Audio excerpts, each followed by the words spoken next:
বাংলাদেশ, ভারত, পাকিস্তান এই সমস্ত দেশে আসল ইসলামের চাইতে বানানো ইসলাম বেশি চলে। কথা বলেন না কেন? ওই সমস্ত ইসলাম বাদ দিয়ে আমরা যেটা আসল ইসলাম, ইন্নাদ-দীনা ইনদাল্লাহিল ইসলাম, আল্লাহর কাছে যেটা মনোনীত ওইটা আমরা কায়েম করে প্রতিষ্ঠার মাধ্যমে যে বিজয় পেয়েছি এটা সর্বোচ্চ চূড়ায় পৌঁছিয়ে দিতে চাই। আল্লাহর সাহায্য এসেছে, কিন্তু এখনো পর্যন্ত কাঙ্ক্ষিত বিজয় আমরা পাইনি। কথা বুঝতেছে? কাঙ্ক্ষিত বিজয় তখন হবে যখন আল্লাহর বিধান দিয়ে এই জমিনটা চলবে। এখনো পর্যন্ত একটা বিধান কায়েম হয়নি, আস্তে আস্তে হবে। আশা করছি ইসলামের হাতে আসবে এ দেশ। যে জালেমগুলো বিদায় নেওয়ার কারণে যে আফসোস করেন, তার তো আফসোস করার কথা না। কোরআনে কারীম জানিয়েছে, ওয়ালা ইয়াহসাবান্নাল্লাযীনা কাফারু আন্নামা নুমলি লাহুম লিয়াখায়রুল লিআনফুসিহিম। হে নবী, কোরআনে কারীম থেকে আপনি ওই কাফেরদেরকে আপনি জানান। আর অনেক কাফেরেরা এই ধারণা করে যে আমাদেরকে আল্লাহ ক্ষমতার চেয়ারে রেখেছেন ভালোবেসে। না, আমি তাদেরকে এই চেয়ারে বসার পর এই যে জুলুম করার জন্য যে ছাড় দিয়ে দিয়েছি, ওরা ছাড় পেয়ে জুলুম করতে আছে। ইন্নামা নুমলি লাহুম লিয়াজদাদু ইসমা। ওদের এই চেয়ার দিয়েছিলাম, টাকা পয়সা দিয়েছিলাম, অর্থ সম্পদ, প্রভাব, প্রতিপত্তি, বিত্ত, বৈভব এগুলো দিয়েছি এই জন্যে যেন ওদের পাপের মার্জা পুরাপুরি হয়ে যায়। পাপের মার্জা দেখলাম যখন পুরাপুরি হয়ে গেল, 5 মিনিট সময় চেয়েছিল যে একটা বক্তব্য লিখে যায় জাতির জন্য, আল্লাহ সে সময়ও দেয়নি। কারণ ইসমা, পাপ পরিপূর্ণ হয়ে গেছে। আপনি লিখবেন কি? ওয়ালাহুম আযাবুম মুহিন, তাদের জন্য অপমানজনক শাস্তি আমি আল্লাহ রেডি করে রেখেছি। সুতরাং ক্ষমতা পেয়ে যারা, চেয়ার পেয়ে, টাকা পয়সা পেয়ে যারা মনে করেছিলেন আল্লাহ আমাদেরকে ভালোবেসে দিয়েছে, ভালোবেসে দেয়নি। আপনার পাপ যেন পরিপূর্ণরূপে পূর্ণ হয়ে যায় এই জন্য আল্লাহ এই সুযোগটা দিয়েছিলেন। আর আপনি সুযোগকে একেবারে 100 ভাগ কাজে লাগিয়েছেন। এমন কোন হীন অপরাধ নেই যা 15 বছরে হয়নি। এটা আমার আগে যে মেহমান বলছিলেন না, কেউ রেহাই পায়নি, আসলেও তাই। যারা জালেমদের দরে ছিল তারা কি রেহাই পেয়েছে? তাদেরও তো ক্ষতি হয়ে গেল, কারণ জালেমদের দুনিয়াও শেষ, আখিরাতও শেষ। আমাদের নাই দুনিয়া আপনি ধ্বংস করার চেষ্টায় ছিলেন, কিন্তু আপনি নিজেদেরকে কি করলেন বলেন? সারা পৃথিবীর মানুষের কাছে এখন একটাই ঘৃণিত নাম, এই জালেমের। এত নিকৃষ্ট কাজ মানুষ করতে পারে আয়না ঘরের নাম নিয়ে, আমি নিজে না থাকলে বুঝতাম না। উপদেষ্টা আসিফ মাহমুদ কয়েকদিন আগে ঘোষণা দিয়েছে, আয়না ঘর বাংলাদেশে যত জায়গায় আছে একটাও যেন ভেঙে ফেলা না হয়। এটা রেখে দেন। সারা পৃথিবীর মানুষরা দুনিয়া এখানে আসবে দেখার জন্য যে বাংলাদেশে কি আছে, তারা যেন আয়না ঘর দেখে যায়। কিয়ামত পর্যন্ত পৃথিবীর মানুষেরা জানবে যে বাংলাদেশেও একজন জালেম ছিল। ওরা মনে করেছিল আল্লাহ আমাদের ভালোবেসেই দিয়েছে। সূরা আলে ইমরান 4 নম্বর পারার 12 নম্বর পৃষ্ঠা 7 নম্বর লাইনে আয়াতটি আছে। কাফেররা ধারণা করে যে আল্লাহ আমাদেরকে ভালোবেসে এগুলো সব দিয়ে রেখেছে। আমি যখন প্রথম গ্রেপ্তার হই ওই 11 সালে, ওসি সাহেব আমার থানায় নিয়ে বসে, হুজুর ক্ষমতার মালিক কে? আল্লাহ। আল্লাহ ক্ষমতার মালিক। সূরা আলে ইমরানের 26 নম্বর আয়াত পড়ে ব্যাখ্যা করেন। কি ব্যাখ্যা করব? উনি নিজে দেখলাম পড়লো, ওলিল্লাহুম্মা মালিকাল মুলকি তুতিল মুলকা মান তাশা ওয়া তুইজ্জু মান তাশা ওয়া তুযিল্লু মান তাশা। আল্লাহ পাক বলেন, নবী আপনি বলেন ক্ষমতার মালিক আমি আল্লাহ, যাকে ইচ্ছা দেই, যাকে ইচ্ছা ওখান থেকে নামিয়ে দেই। তো এখন যিনি আছে তাকে তো আল্লাহ ভালোবেসেই দিয়েছে। আপনারা লাফালাফি করেন কেন? কথা তো ঠিকই। আল্লাহ তো দিয়েছে তারে, কারণ উনি যারে ইচ্ছা তারে দেয়, যারে ইচ্ছা নামিয়ে দেয়। এই ছেলে, এই কথা বলো, এখানে দাঁড়িয়ে কি দেখেন কি আপনি? আর এখানে বসেন না, বাড়ি চলে যান, যান। পেছনে চেল্লাচ্ছে মুরব্বী, দেখছেন না? এই সবাই আবার কয়বার বলা লাগবে আপনারে? আবার ওইদিকে যাচ্ছেন, এই ছেলে, কোন দিকে তাকাও তুমি নিজে? সরো সরো, এখানে সরো, সরো সরো সরো, তাড়াতাড়ি সরো। মাইকওয়ালা থাকলে যেন বসে থাকে।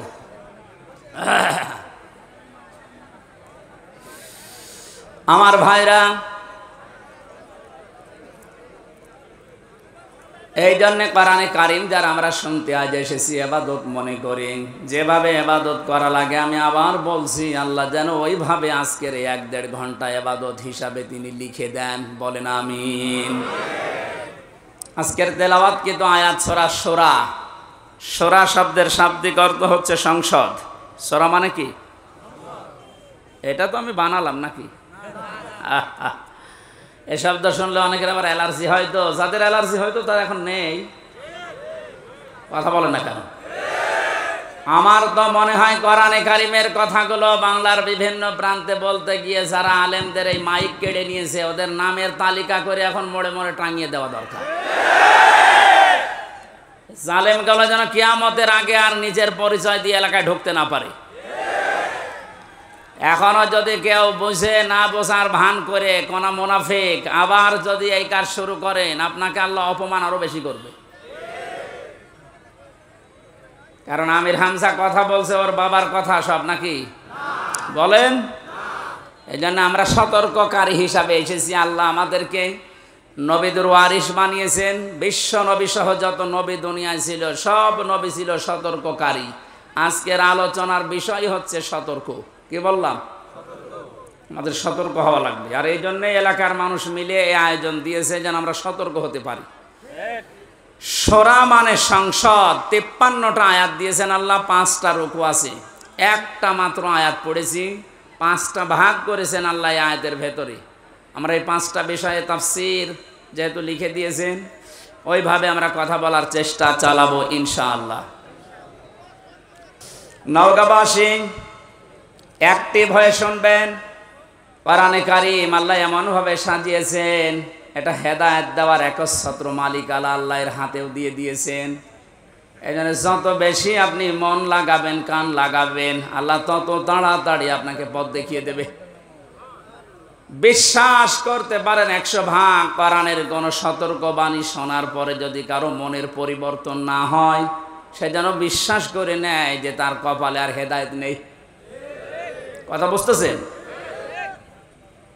আল্লাহ পাক বলেন, ওয়াকাযালিকা আওহাইনা ইলাইকা কুরআনান আরাবিয়্যান লিতুনযিরা উম্মাল কুরা ওয়া মান হাওলাহা। এসে চুয়াডাঙ্গার এমপি ছিল মাওলানা হাবিবুর রহমান। মাঝে মাঝে বলতেছে, আমি ওয়াজ করে করব কি, এত ওয়াজ করে এক বেদের মেয়ে জোসনা এসে আমার বান্দাল সব ভাঙিয়ে ফেলে। আমি একটু আটসাট করে গুছিয়ে নেব, ও এক কথা বলি আমার লাইন কেটে দিচ্ছে। এটা চোখ থাকা যাচ্ছে না ঘন্টাখানি।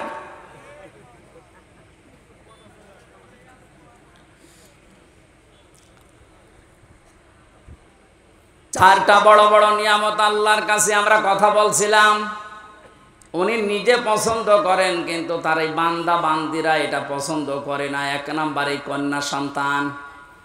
সুতরাং মেয়েদেরকে যে জুজুর ভয় দেখানো হচ্ছে, বিশ্বনবী ওই ভয়টা 1500 বছর আগেই কাটিয়ে গিয়েছেন। কথা বলেন না কেন? আপনারা সব করতে পারবেন, শুধু পর্দা এইটা মেনটেন করে আপনি সব করতে পারবেন, কোনো নিষেধ নেই আপনার। সুতরাং ডান বলেন, বাম বলেন, নাস্তিক বলেন আর যাই বলেন, যারা উল্টা পাল্টা ভয় দেখাচ্ছে, এগুলো তাদের নিজেদের স্বার্থে। আল্লাহ আমাদেরকে বোঝার তৌফিক দিন, বলেন আমিন। 2 নম্বরে মেহমান। মেহমান যে ধরনের হোক, নবীজি বলেন কেউ যদি আল্লাহ এবং কিয়ামতে জবাব দিতে হবে এই বিশ্বাস করে, সে যেন অবশ্যই মেহমানের সম্মান করে। কারণ মেহমান যখন আপনার বাড়িতে আসবে, সে তার নিজের খাবার নিয়ে আসবে, আপনি শুধু আপ্যায়ন করার কারণে পুরাটা সাদগা দেওয়ার সওয়াব পাবেন। 3 নাম্বার এই বৃষ্টি, এটা মাঝে মাঝে আমাদের উপরে হচ্ছে, এটা আল্লাহর রহমত। 4 নাম্বারে রোগ ব্যাধি। 4 নাম্বার কি? রোগ ব্যাধি আল্লাহ এই কারণে দেন, বান্দার চলতে ফিরতে উঠতে বসতে যে সমস্ত অপরাধগুলো হয়, আল্লাহর কাছে যাওয়ার আগ পর্যন্ত যেন আপনি একেবারেই পুত পবিত্র হয়ে যেতে পারেন। এই জন্য রোগ শোক দিয়ে আল্লাহ মাঝে মাঝে আপনাকে পুত পবিত্র করে নিয়ে যেতে চান। এই জন্য রোগ শোক হলে আপনি ভেঙে পড়বেন না, আল্লাহর ওপরে রাগ বাড়াবেন না, এটা আপনার গোনা মাপের কারণ। নবীজি বলেন যদি পায়ে কাঁটাও ফোটে, জ্বর হয়, তাও মনে করবো আমার একটা গোনা মাফ হয়ে গেল। বলেন সুবহানাল্লাহ।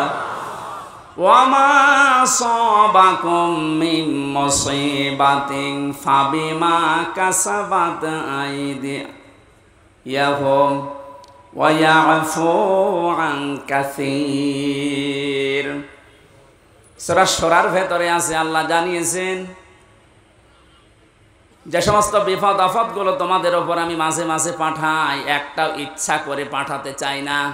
তোমরা যে অপরাধগুলো করো, এই অপরাধের শাস্তির কারণে কিছু কিছু মাঝে পাঠায়। সব অপরাধের শাস্তি যদি দুনিয়ায় দিয়ে দিতাম, শ্বাস করার সময় পেতে না। এই জন্য রোগ শোক হলে ভেঙে পড়বেন না। কিছু মানুষের অভিযোগ হয়ে যায় আল্লাহর উপরে, আল্লাহ তুমি আমার এই শুধু দেখো, পাশের বাড়ির কেউ দেখে না। আরে ভাই, আপনার রোগ দিয়েছে যে কোনো একটা অপরাধ মুক্ত করার জন্যে, যে কোনো একটা গোনা মাফ করার জন্যে, নয়তো কঠিন ময়দানে গিয়ে আপনি ধরা খান, এটা আল্লাহ চাই না। এই জন্য এই রোগটা দিয়েছে। সহ্য করে গেলে, ধৈর্য ধারণ করলে 2টা সওয়াব পাওয়া যাবে। জোরে বলুন সুবহানাল্লাহ। আমরা যে আয়াত পড়েছি ভাই, ব্যাখ্যায় যাচ্ছি সরাসরি। ওয়াকাযালিকা আওহাইনা ইলাইকা, এইভাবে করে আমি আপনার প্রতি ওহী নাযিল করেছি। এইভাবে, কোন ভাবে?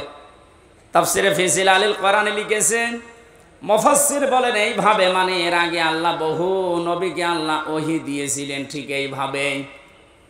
আমরা জানি 104খানা কিতাব আল্লাহ দুনিয়ায় দিয়েছেন, তার ভেতরে বড় বড় 4টা, 100টা সহিফা। নবীদের ওপর আল্লাহ কম বেশি যেগুলো দিয়েছিলেন, এই 104খানা কিতাব, 3খানা কিতাবে আল্লাহ যা দিয়েছেন সবগুলো সামারাইজ করে আমার আল্লাহ কোরআনে কারিমে ঢুকিয়ে দিয়েছেন। তাহলে ওহীর এই ধারাবাহিকতা, নবীদেরকে আমার আল্লাহ পাঠিয়েছেন। নবী হওয়ার জন্য যতগুলো যোগ্যতা লাগে, তার ভেতরে 1 নম্বরে নবীরা ওহী পাবে। দুনিয়ার অন্য কেউ ওহী পাবে না, শুধু নবীরা ওহী পাবে। কারা? বলেন বলেন। এখান থেকে কয়েকটা শিক্ষা আছে, আমি সামনে আসছি।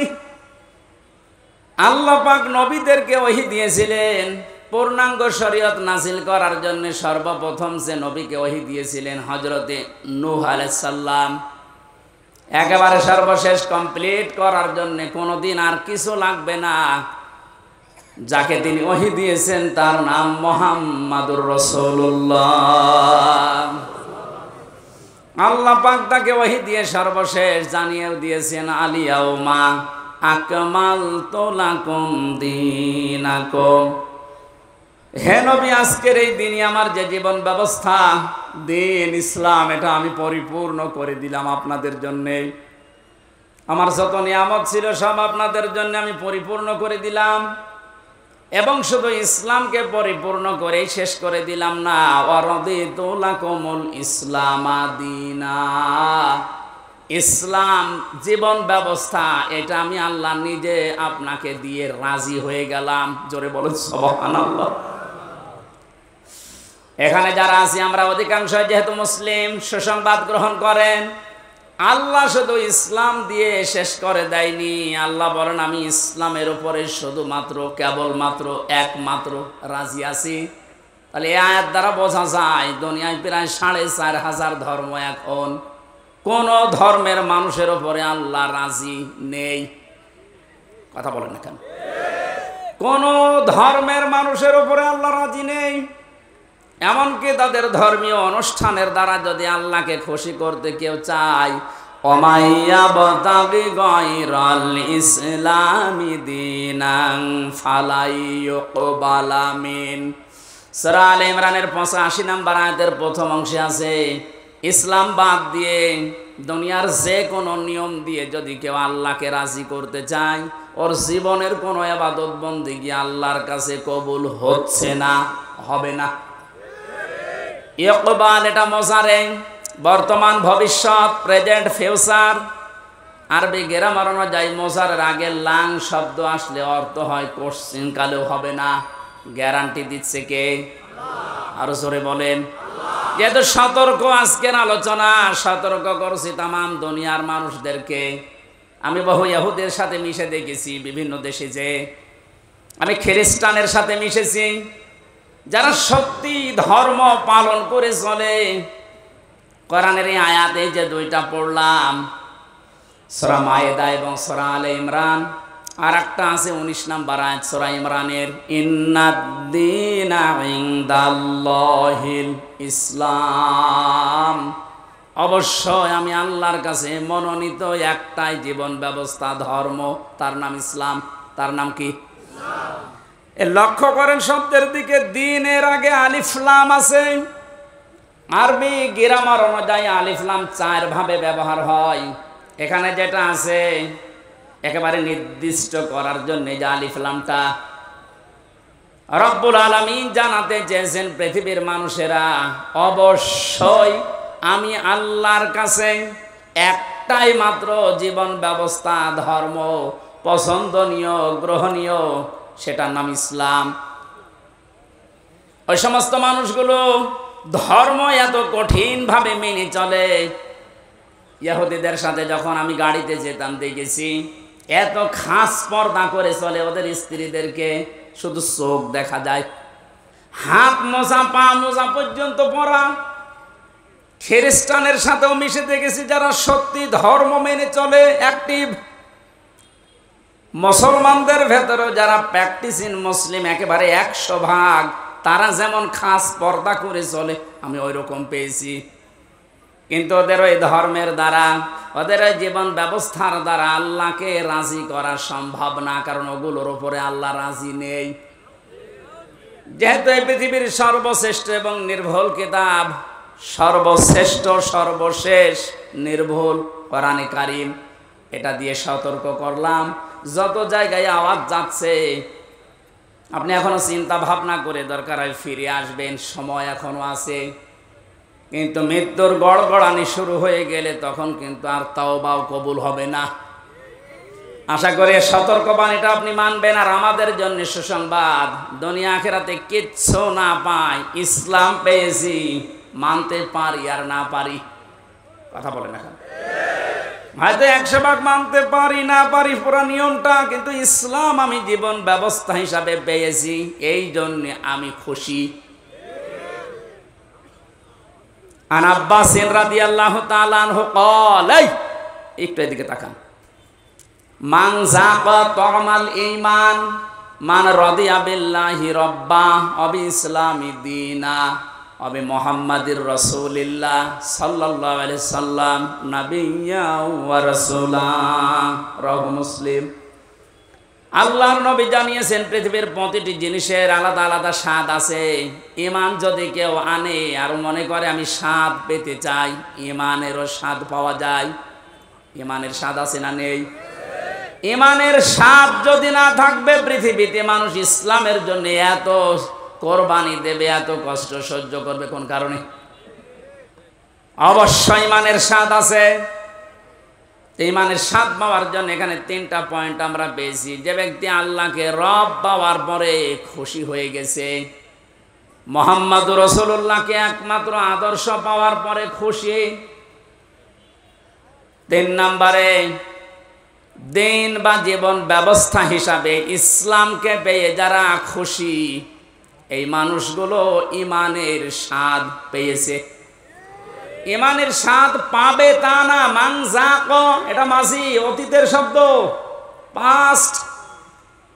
আল্লাহ জানাতে চেয়েছেন নবীজির মাধ্যমে যে ওই মানুষগুলো ইমানের স্বাদ পেয়েই গেছে। আপনি এখন মিষ্টি খেলে স্বাদ পান, তেঁতুল খেলে আর একটা স্বাদ পান। পৃথিবীতে সর্বশ্রেষ্ঠ দামি জিনিস আমাদের কাছে ঈমান, এর স্বাদ পাওয়া যাবে না? এর স্বাদ যদি সত্যি সত্যি কেউ পেতে চায়, ইসলাম বাদ দিয়ে পৃথিবীর কোন ধর্ম সঠিক এ কথা বলাও তার জন্য জায়েজ নেই। যদি আজ অনেকে উদারতার পরিচয় দিতে গিয়ে বলছে না পৃথিবীর সব ধর্ম সঠিক, ইসলাম একটু বেশি সঠিক, এ কথা বললে আপনার ঈমান নষ্ট হয়ে যাবে। কারণ দিনের আগে আল্লাহ আলিফ লাম খেলা করার জন্য দেয়নি। আমার কথা বুঝতেছেন? আমি সেই দিন মান্দা কোন জায়গায় এসে বলেছিলাম যে অজু করলে মানুষের অজু ভেঙে যায় 7টা কারণে, নামাজে দাঁড়ালে নামাজও ভেঙে যায় 19টা কারণে, হজ করতে গিয়েছে যারা হজও ভেঙে যায়, রোজা রেখেছে যারা রোজাও ভেঙে যায় 2টা কারণে।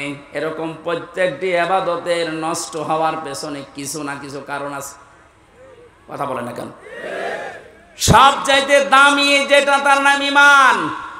এটা না হলে আপনি জান্নাতের দরজার কাছেও যেতে পারবেন না। এই ঈমানও মানুষের ভেঙে যায়, নষ্ট হয়ে যায়। 10টা কারণ পেয়েছি কোরআন হাদিসে, এই 10টা কারণে মানুষের ঈমান ভেঙে যায়, নষ্ট হয়ে যায়। তার ভেতরে 9 নাম্বার কারণ এইটা যে মানুষ পৃথিবীর সব ধর্মকে সঠিক মনে করে, তার ঈমান নষ্ট হয়ে যায়। সোশ্যাল সমাজের ভেতরে উদারতার পরিচয় দিতে গিয়ে আজ অনেককে এরকম উল্টা পাল্টা বোঝাচ্ছে খ্রিস্টান আর ইহুদিদেরকে খুশি করার জন্য। আমি কথা বোঝাতে পেরেছি? এই জন্য আমাদের আফসোস, দুঃখ, কোনো কিছুই নেই, কিচ্ছু না পাই। জীবন ব্যবস্থা হিসাবে আমরা পেয়েছি ইসলাম। কি পেয়েছি? আরো জোরে বলেন। নবীজিকে আল্লাহ জানিয়েছেন যে এইভাবে যত নবীকে আমি আল্লাহ ওহী দিয়েছিলাম নবী হওয়ার যোগ্যতা অর্জন করার জন্যে, তার ধারাবাহিকতায় আপনাকে আমি দিলাম ওহী। কে দিয়েছি আপনার ওহী? কুরআনান আরাবিয়্যা। আপনাকে আমি দিয়েছি আরবি ভাষায় কোরআন। কোরআন কোন ভাষায়? সবাই বলেন। এখানে আমার একটা সতর্কের বিষয় আছে। আমার আগে যিনি আলোচনা করছিলেন কি জানো না? নুরুল আমিন। ওনাকে সহ বহু আলেমের মুখে এখন আমি কোরআনে কারিম এখনো পর্যন্ত অশুদ্ধ শুনতে পাচ্ছি। এটা আফসোসের বিষয়। উনি অবশ্যই টাইটেল পাস বা কামিল পাস করেছেন, এটা মাওলানা আগে লেখা আছে কোন কারণে? মাওলানা মানুষের তেলাওয়াতের হাল সিরাত যদি এরকম হয়, বাকি যারা বসে আছেন তারা তো আল্লাহর ওলি না। আমি কোনো অপমান করা, ছোট করার জন্য বলছেন। আমি শুনছিলাম বসে বসে, সেই জন্য তেলাওয়াত হবে না ওইভাবে। সর্বোচ্চ 8-10টা কায়দা লাগে গ্রামারের। তাসবিহের 8টা-10টা কায়দা একটু ভালোভাবে আয়ত্ত করতে পারলে আপনি কোরআন শুদ্ধ করে পড়তে পারবেন। এটাকে নফল না ফরজ? ফরজ, নামাজের মতো ফরজ। নামাজ যতগুলো কারণে ভেঙে যায় তার প্রথম কারণে কেউ যদি কোরআন অশুদ্ধ পড়ে, উনি যেভাবে পড়েছে তেলাওয়াত করছিল, ওটা যদি নামাজে পড়ে ওনার নামাজ হবে না। কারণ অর্থ পাল্টিয়ে গেছে। যেখানে এক আলিফ টান নেই এমন টান দিয়েছে মনে হচ্ছে এখান থেকে গোদাগাড়ি পর্যন্ত।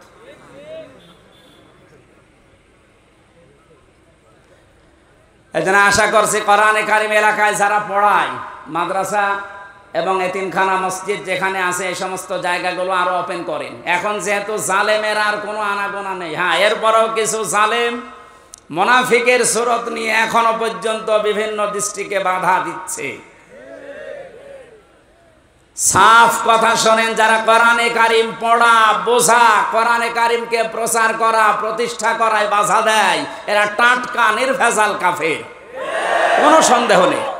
এরা যদি মারা যায়, কোরআন বাধা দিয়েছে, কোরআন প্রচারে, প্রসারে, প্রতিষ্ঠায়, শিক্ষায়, এ মানুষগুলো মারা গেলে ওর জানাজার দরকার নেই, কবরে দেওয়ার দরকার নেই। আজকে যদিও আমার একজন দায়িত্বশীল বলছিল এত কড়া করে বলা ঠিক না, মানুষের অন্তরে একটু দুঃখ লাগে। তা আল্লাহ যদি এ ফোর্সে বলে, আমি এ ফোর্স থামাবো কি করি? আল্লাহ মনে হয় বলেনি, আমি মনে হয় বানালাম। সারা বাকারার ভেতরে আসে অমান আযলামু মিম্মান মানা মাসাজিদাল্লাহ। সূরা বাকারার ভেতরে আল্লাহ জানিয়েছেন, আমি আল্লাহর দৃষ্টিতে সব চাইতে বড় জালেম ওইটা, যেই লোকটা আমি আল্লাহর ঘর মসজিদে আমার নাম, আমার জিকির, আমার কোরআনের আলোচনা হতে বাধা দেয়, বন্ধ করে দেয়। 15 বছরও কোন জালেমের এইরকম সাহস হয়নি যে কোরআনে কারিম মসজিদে পড়লে বাধা দিয়েছে, বন্ধ করে দিয়েছে। কিন্তু এখন আমি অনেক জালেমকে প্রকাশ্য দেখতে পাচ্ছি, মসজিদে কোরআনের দার্স হচ্ছে, মুসলমান নাম যে বন্ধ করে দিচ্ছে। আরে ভাই, কাজ তো কাফেরের কাজ। আপনি যে নামেই করেন না কেন, বুঝে করেন আর না বুঝে করেন, এখনই থামেন, নাইলে আপনি চিরবঞ্চিত হয়ে যাবেন হেদায়েত থেকে। আপনার দুনিয়াও হারাবেন জালেমদের মতো, আখিরাত তো হারিয়েই ফেলেছেন। ওখানে যদি হামজার কথায় বাধা দেওয়া হতো কিচ্ছু মনে করতাম না, আরো বাহবা দিতাম, বাধা দেন, কিন্তু কথাগুলো তো হামজার না, আল্লাহর হামজা অ্যাডভার্টাইজ করছে। আমি আয়াতটা আপনাদেরকে লাইন পারা পৃষ্ঠা দিয়ে বলছি, আবার মন খারাপ করবে অনেকে যে না এটা মনে হয় বানিয়ে বলছে। অমান আযলামু মিম্মান যুক্কির মিম্মান মানা মাসাজিদাল্লাহি।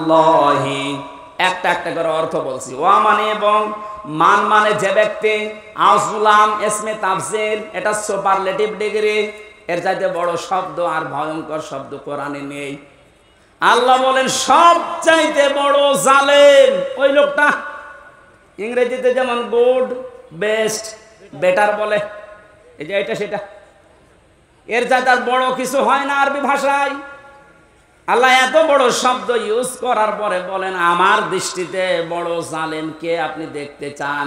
ওই লোকটা মিম্মান মানাওয়া, যেই লোকটা বাধা দেয়, নিষেধ করে, প্রতিবন্ধকতা সৃষ্টি করে, মাসাজিদাল্লাহি, আল্লাহর মসজিদে। মসজিদ কার? বলেন বলেন। আল্লাহর মসজিদে বাধা দেয়, প্রতিবন্ধকতা সৃষ্টি করে। কি করতে? আইয়ুযকারা ফি হাসমুহু, সেখানে আল্লাহর নাম উচ্চারণ হবে, আল্লাহর জিকির হবে, আল্লাহর কোরআনের কথা হবে। এগুলো যারা বন্ধ করে দেয়, বাধা দেয়, ওয়াসাফি খারাবিহা, এবং এগুলোকে ধ্বংস করার জন্য চেষ্টা চালায়, যেন আল্লাহর কোরআনের কথা এখানে হতে না পারে, কোরআন প্রচার প্রসার প্রতিষ্ঠার কথা, এজন্য বাধা দেয়। এগুলো আল্লাহর দৃষ্টিতে সব চাইতে বড় জালেম। বেশি বলে ফেললাম। এটাকে বাংলাদেশে এখন পাওয়া যাচ্ছে না, আপনি সতর্ক হন। কত বড় শব্দ দিয়েছেন দেখেছেন আল্লাহ আপনার নামে। 15 বছরেও জালেমরা এই সাহস পায়নি অন্তত মসজিদে আল্লাহর কোরআন বন্ধ করে দেওয়া। কিছু জায়গায় পেয়েছিলাম, এখন এইগুলো যারা করছেন আপনি আশা করছি সতর্ক হবেন ভাই, না তা আপনার কপাল কিন্তু আগুন লেগে যাবে।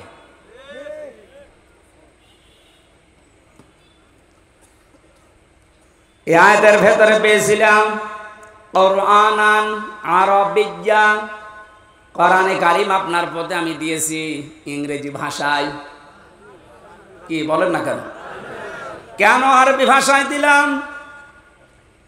পৃথিবীর যত ভাষা আছে সবচাইতে সহজ ভাষা আল্লাহর কাছে আরবি ভাষা, কিন্তু আজ এটা অনেকের কাছে কঠিন করে রেখেছি আমরা। কত বড় বড় মানুষেরা ফতোয়া দিচ্ছে যে এটা আমাদের জন্য না, এটা আলেমদের জন্য। কে বলেছে আপনাকে?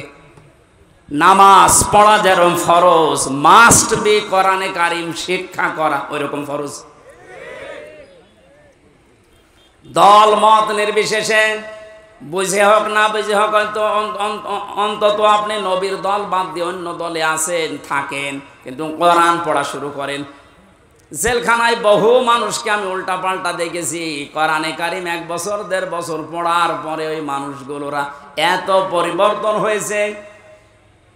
এই যে আমাদের কুষ্টিয়ার কৃতি সন্তান আবরারকে যারা হত্যা করেছিল, এর 13 জনের ফাঁসি হয়েছিল। এর ভেতরে 4 জনকে মাওলানা জসিমউদ্দিন রহমানী সাহেব নিচে বসে বসে হাফেজে কোরআন বানিয়ে দিয়েছে। এই যে পড়া কোরআন শরীফ যাদের মুখস্থ হয়ে গেছে, শুধু মুখস্থ না, এরা অনেক অর্থ পর্যন্ত এখন বুঝতেছে, কারণ আরবি গ্রামার ওর ভেতরে পড়ায় আলেমদের কাছে। ওরা সেই পর্যায়ে এখন আছে, এখন অনুশোচনা করে, অনুতপ্ত হয় যে আমরা জালেমদের কথা মতো ভুল করে ফেলেছি। সত্যি যদি ওরা কোনোদিন আসতে পারে বাইরে, আপনি ওদেরকে কোড়াল মেরেও কোরআনের কাছ থেকেও সরাতে পারবেন না।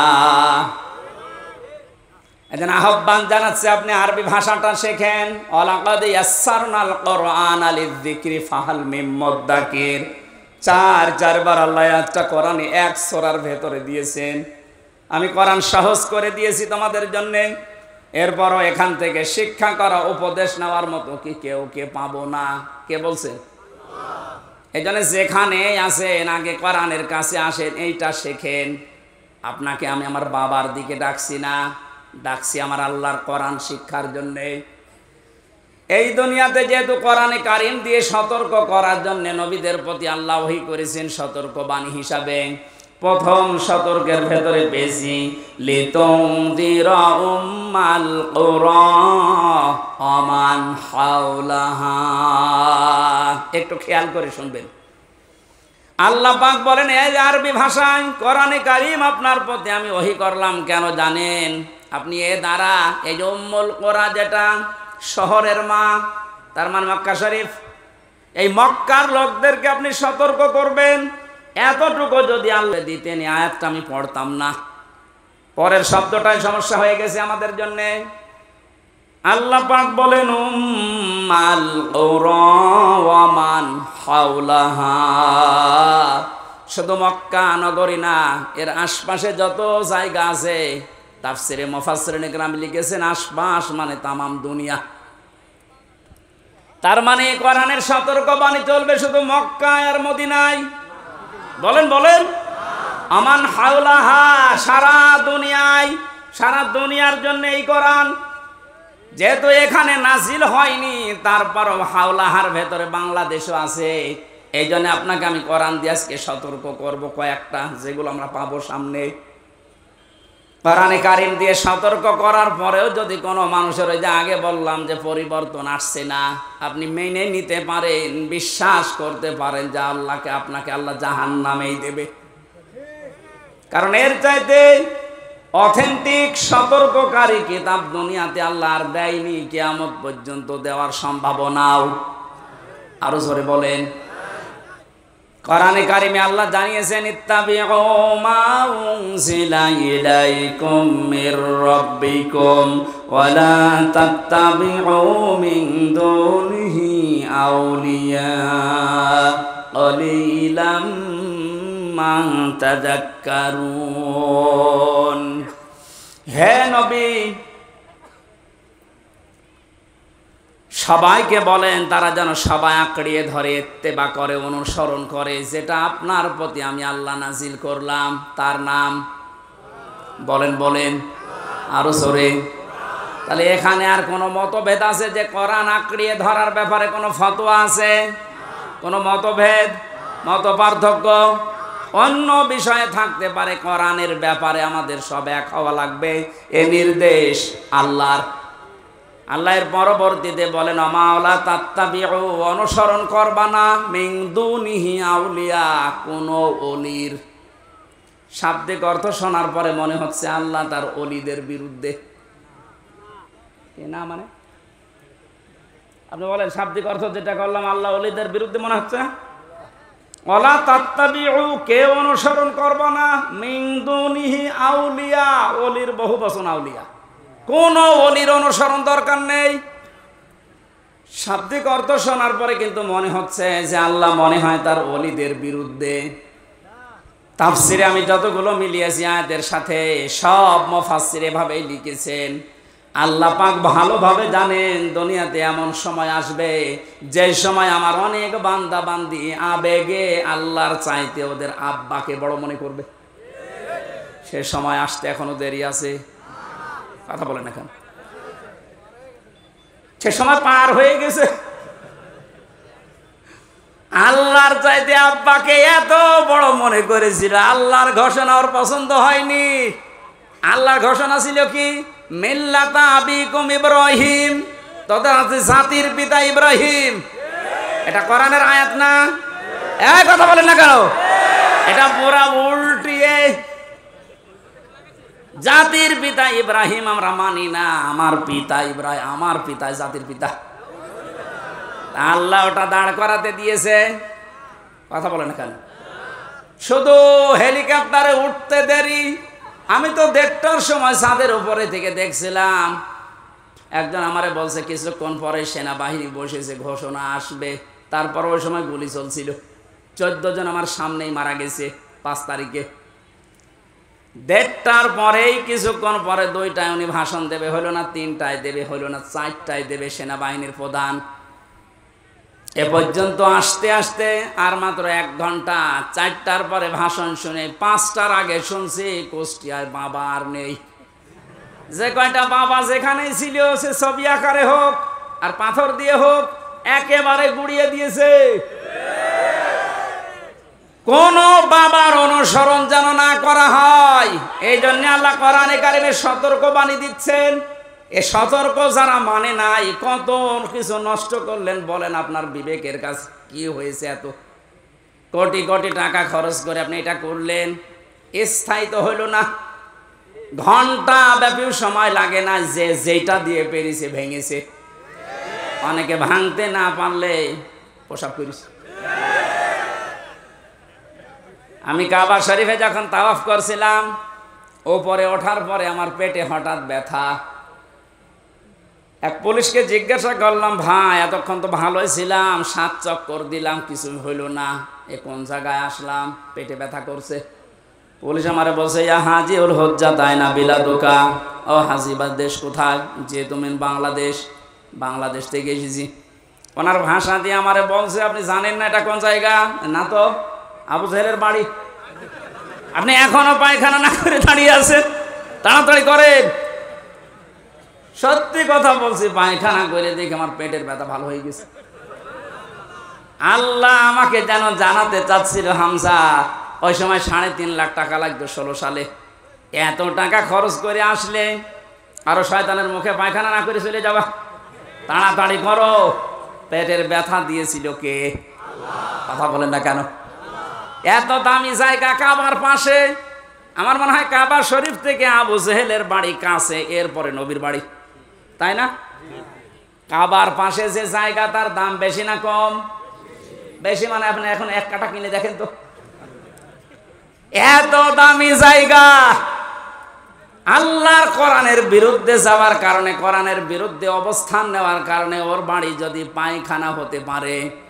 এদেশে যারা জালেম, কোরআনের বিরুদ্ধে যারা অবস্থান নিয়ে আল্লাহর বর্ণিত ইব্রাহিম বাদ দিয়ে অন্য কাউকে যারা বসাতে চেয়েছিল, আমার তো মনে হয় ওই বাড়ি ঘরগুলো এখন বিশ্ব আন্তর্জাতিক টয়লেট বানানো দরকার। মানুষ যেন ওখানে যে পেটে ব্যথা উঠলে কাম সারতে পারে।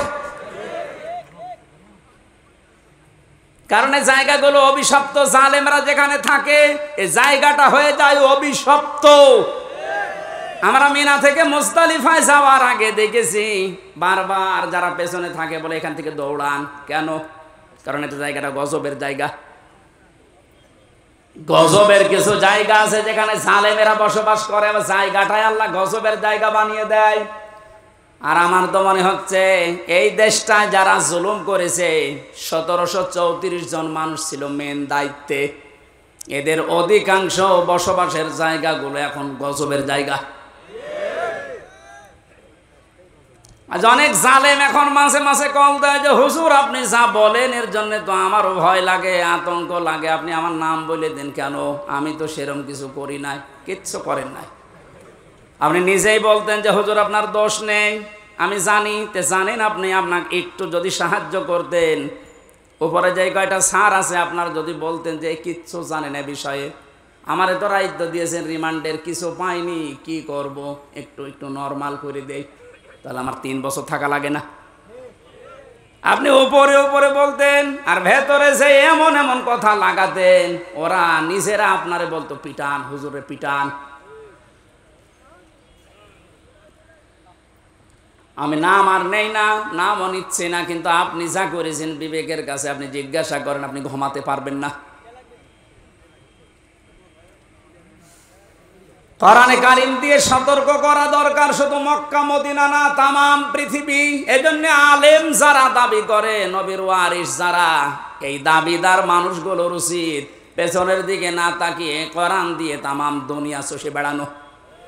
আল্লাহ এই দায়িত্ব এখন আলেমদেরকে, এই ছোট্ট গোলাম হামজাকেও দিয়েছে। আমি যেন ইখলাসের সাথে পরিপূর্ণভাবে পালন করার চেষ্টা করতে পারি, বলেন আমিন। আল্লাহ রাব্বুল আলামিনের পরে জানিয়েছেন, ওয়াতুনযিরা ইয়াউমাল জামিঈ লা রাইবা ফীহি ফারিকুন ফিল জান্নাতি ওয়া ফারিকুন ফিস সাঈর। এখানে দুইটা তথ্য আছে। এতদিন একটা ভ্রান্ত ধারণায় ছিলেন, আশা করছি ওটা মিটবে, বিশেষ করে আলেমরা। আপনারা আছেন তো? অতুনযিরা ভয় দেখাও, ইয়াউমাল জামিঈ লা রাইবা ফীহি, ওই দিন সম্পর্কে ভয় দেখাও মানুষদেরকে, যেই দিনের কোনো সন্দেহ নেই। আর আমরা সবাই এখন থেকে জানছি ওই দিনের নাম কিয়ামতের দিন। কোন দিন? এমন একটা ভয়াবহ আল্লাহ পাক তৈরি করেছেন কিয়ামতের এই দিনটাকে। রব্বুল আলামিন বলেন, ওয়ালা ইয়াসআলু হামীমুন হামীমা। সেই দিন বন্ধু বন্ধুর সামনে প্রশ্ন করবে, ইউবাসসারুনাহুম, তাদেরকে যখন দৃষ্টিগোচর করা হবে এর সামনে ওকে, এই সামনাসামনি যখন মানুষ আসবে, লাউ ইয়াফতাদি মিন আযাবি ইয়াউমিযিন বিবানি, আল্লাহর কাছে নিজের সন্তান পর্যন্ত দিয়ে বলবে, আল্লাহ এটা আমি দিয়ে দিলাম, আমারে মুক্তি দাও। এইটা মুক্তিপণ। এটা কি? জেলখানায় থাকাকালীন এই সাবজেক্টটা আমাকে পড়িয়েছিল এটিএম আজহার সাহেব, উনি এখনো ভেতরে আছে। আমার একবার ডাক দিয়ে বলছে, হামজা তুমি তো বিভিন্ন বই পড়ো, বাইরে তো যাবা চলে, এক কাজ করো, প্রোডাক্টিভ মুসলিম আমার কাছে আছে, এই জেলার আর সোপার হিন্দু, ও আসলে বই কেড়ে নিয়ে চলে যায়। তোমার দ্বারা যেহেতু প্রচার হবে জাতির ভেতরে, বইটা নিয়ে যাও, এই যে এই চ্যাপ্টারগুলো পড়ে মানুষকে শোনাবা। তার ভেতরে মুক্তিপণ এইটা ছিল। ওটা যখন পড়ছিলাম আমার মনে হচ্ছে কিয়ামত আমার সামনে আল্লাহ তুলে ধরেছে। আমি দেখে দেখে বলছি, কোরআনে কারীম আল্লাহ রাব্বুল আলামিন বলেন, লাউ ইয়াফতাদি মিন আযাবি লাউ ইয়াওয়াদ্দুল মুজরিমু লাউ ইয়াফতাদি মিন আযাবি ইয়াউমিযিন বিবানি। এই যে কিয়ামতের সতর্ক বাণী আল্লাহ শোনাতে বললেন কেন? কারণ এই ময়দানে মুক্তিপণ হিসাবে মানুষ তার সন্তানকে দিতে চাইবে। আয়াতটা পড়ার পরে আমার ওই ছোট মেয়েটার কথা মনে হচ্ছিল। ওরা আমি 7-8 মাস রেখে এসেছিলাম, এখন বয়স প্রায় 4 বছর। মাঝে মাঝে ওর কথা মনে হতো। আমি যেহেতু যোগাযোগ বিচ্ছিন্ন ছিলাম, ভেতরে কোনো যোগাযোগ ছিল না। ফাঁসির কন্ডেম সেলের ভেতরে 24 ঘন্টা তালা লাগানো, এদিকে 2.5 হাত, এদিকে 3.5 হাত, 24 ঘন্টা মনে হতো জিন্দা কবরে বসে আছি। যখন এই বইটা পেয়ে আয়াতটা মিলাচ্ছিলাম, আল্লাহ কিয়ামতে কি এমন তৈরি করবা যে আমার ওই ফারিহাকেও তোমারে আমার দিয়ে দেওয়া লাগবে, যে আল্লাহ মুক্তিপণ দিলাম, না এটা আমার বিশ্বাস হচ্ছে না। কি এমন ঝালঝালা অবস্থা পয়দা হবে, আপনি নিজের সাথে এবার মিলান তো, যে আমার মতো হামজা, আমার সবচাইতে প্রিয়, যেটা আল্লাহ রসুলের পরে আমার মা বাবার চাইতেও আমার কাছে প্রিয় এই ফারিহা, ওরে পর্যন্ত বলা লাগবে আল্লাহ একেও দিয়ে দিলাম, তুমি আমারে বাঁচাও। আল্লাহ এতটুকু শেষ করেননি। আপনি কথা শুনতে যেমন সহজ মনে হচ্ছে, বাস্তবে কি প্র্যাকটিক্যাল লাইফে এত সহজ হবে এটা?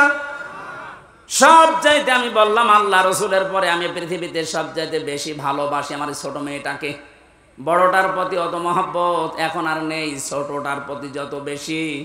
অথচ আল্লাহ বলেন, বিবানি তোর এই ফারিহাকেও বলবি যে আল্লাহ দিয়ে দিলাম, তুমি আমারে বাঁচাও, এর যা করবা করো। বাস্তবে আপনি দেখেননি এই বন্যায় কত মানুষ ভেসে যাচ্ছে, অথচ নিজের 2 মাস 5 মাস 1 বছরের বাচ্চাকে বুকের উপরে নিয়ে নিজে ভাসতে ভাসতে মরে গেছে। বাচ্চা বেশি আছে, এই কথা বলছেন কেন? এত বড় কঠিন বন্যায় নিজের জীবন দিয়ে দিল, তাও বাচ্চাকে বাঁচিয়ে রেখেছে তক্তা হয়ে। আর আল্লাহ বলেন না, এমন অবস্থা করব তোর ওই ফারিহাকে বলবে আল্লাহ তুমি তাড়াতাড়ি এরে নাও, আমারে বাঁচাও। অসাহিবাতিহি ওয়া আখি, সাহেব শব্দের দুইটা অর্থ হয়, এক নম্বরে স্ত্রী, দুই নম্বরে বন্ধু বান্ধব। ওয়া আখিহি, এবং তার ভাই। এই ভাই মানে শুধু আপন ভাই না, এ ভাই মানে দলীয় ভাই আছে। দলীয় ভাই দেশে নেই?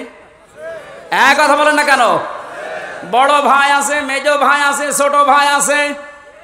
ঘর বানাতে যাবেন, একদল এসে বলবে বড় ভাই পাঠিয়েছে। না, এই রাজশাহী নওগাঁ এসব নেই? আমার কোস্টিয়াম এটা ছিল, আমি যখন বাড়ি আরম্ভ করছিলাম ওই 19 সালে, একদল এসে বলছে বড় ভাই পাঠিয়েছে, মিষ্টি খেতে দেন, দিলাম।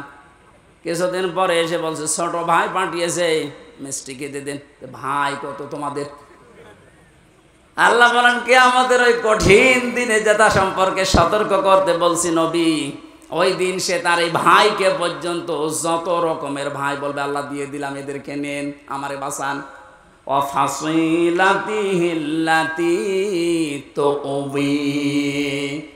তার নিজের জ্ঞাতি গোষ্ঠী, দলীয় লোক সব দিতে চাইবে। আজ বাংলাদেশের এই ছোট্ট বিপদে অনেকেই দেখেন মুখ খুলে সব দিতে রাজি হয়ে যাচ্ছে। কালকে একজনকে শুধু ডিম দেয়নি, শুধু ডিম দেখিয়েছে, তাইও বলছে আমার যা আছে সব নিয়ে যান, ডিম দেবেন না।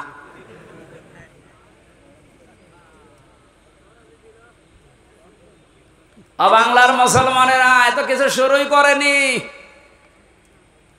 আপনি এতটুকুতে উল্টা পাল্টা মন্তব্য করছেন, এতটুকুতে আপনার মায়া উতলিয়ে পড়ে। ব্যারিস্টার আরমানের স্ত্রীর কাছে আপনি দাঁড়ান তো, কি জবাব দিতে পারেন দেখি? পারবেন? পারবেন না। আর সুশীল সমাজের নামে আপনি এত বড় বড় কথা, এত সুন্দর কথা বের হচ্ছে মুখে। যেদিন আমার মাথায় দড়ি দিয়ে, পায়ে ডান্ডা বেড়ি লাগিয়ে, হাতের ভেতরে হ্যান্ডকাপ দিয়ে, কালো কাপড় দিয়ে চোখ বেঁধে টেনে নিয়ে যাচ্ছিল গরুর মতো, কোথায় ছিলেন আপনি সেদিন?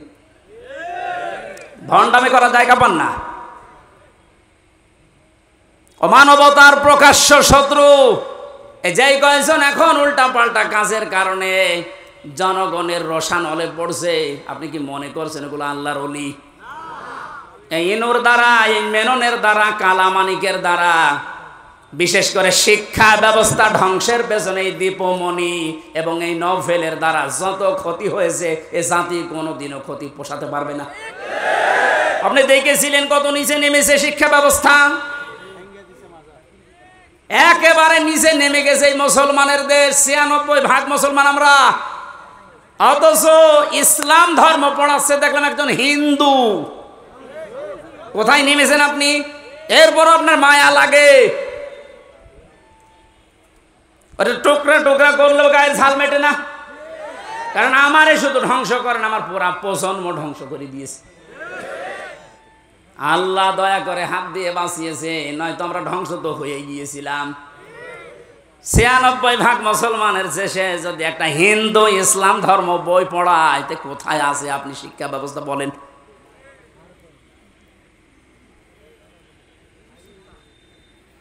একটু শুধু উপর দিয়ে একটু ডিম মারে, এই আপনার সহ্য হয় না। আর আমার মাথায় দড়ি দিয়ে যে ছাগলের মতো টেনে নিয়ে গেল, তখন আপনার সহ্য হলো কি করে?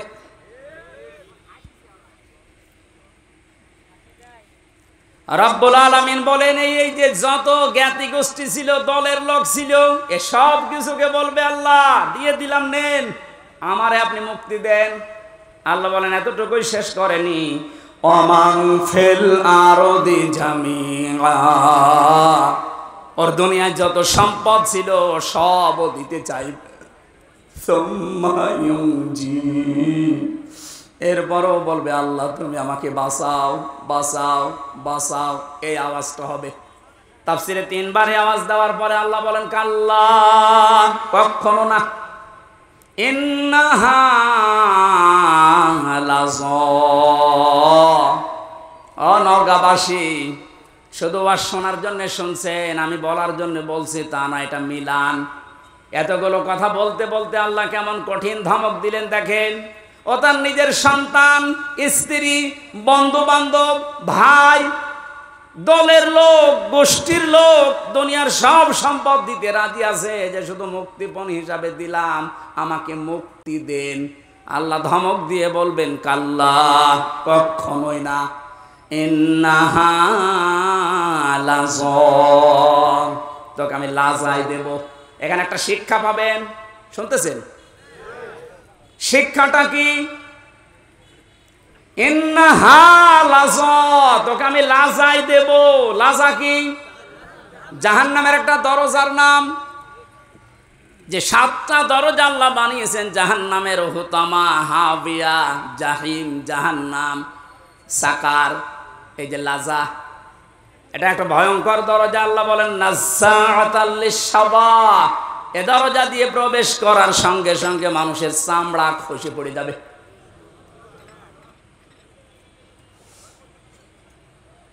ওয়াজ বাড়ি নিয়ে যাওয়া নাই, এখানে পর্যন্ত রাখেন। বলেন তো এরকম কি ঘর দুনিয়ায় আছে যেখানে গেলে আগে চামড়া খসে যায়? আমি এখনো পাইনি। মাটির নিচে যতগুলো ঘর দেখেছিলাম, হ্যাঁ শাস্তি আছে, কিন্তু ঢোকালেই চামড়া খসে যায়, আমি পাইনি, দেখিও নি। তা আল্লাহ এমন ঘরের পরিচয় দিচ্ছেন, লাজা, এখানে গেলে আগে চামড়া খুলে যায়। তাহলে ঘরটা ভয়ঙ্কর। কথা বলে না কেন? এ পৃথিবীর জমিনের সবচাইতে ভয়ঙ্কর ঘরের নাম হচ্ছে আয়না ঘর। কথা বলে না কেন? আর আল্লাহ বলেন, লাজা এত ভয়ঙ্কর, এখানে গেলে আগে চামড়া খসে পুরা চামড়াহীন হয়ে যাবে। নাজ্জাআতাল লিশ-শাওয়া, কাদেরকে ঘরের ভেতরে দেব চামড়া খসাতে জানো? দেখেন তো আপনার মেলে কিনা।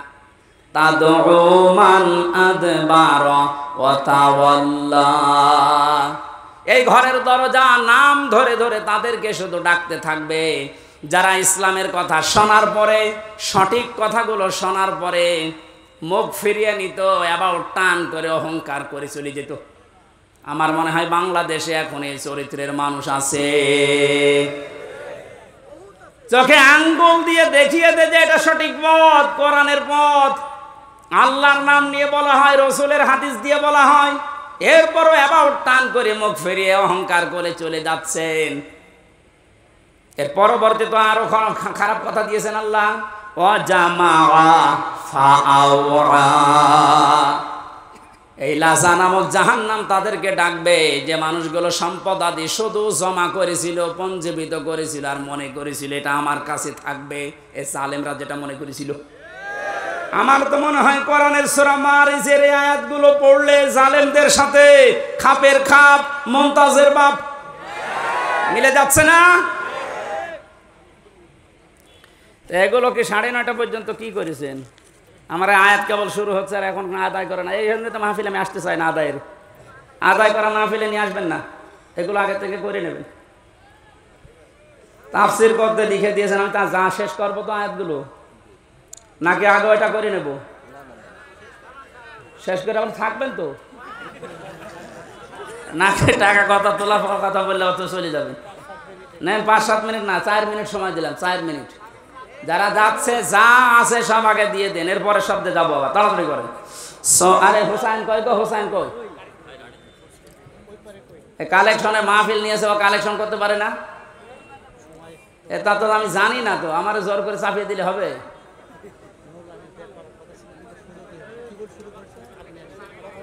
তোরে যে আমি বলে দিলাম 9:15 আসবো, তাও তো আমার শুরু করতে করতে 9:45 বেজে গেছে। সুবহানাল্লাহ। আপনি একটু দয়া করে 4 মিনিট সময় দিচ্ছে, এখন বাজে 49 বাজে, 56 আগে শেষ করা লাগবে, তাড়াতাড়ি করে। সুবহানাল্লাহ। এই ছেলে বসো, এই কোথায় আছে এটা? হ্যাঁ,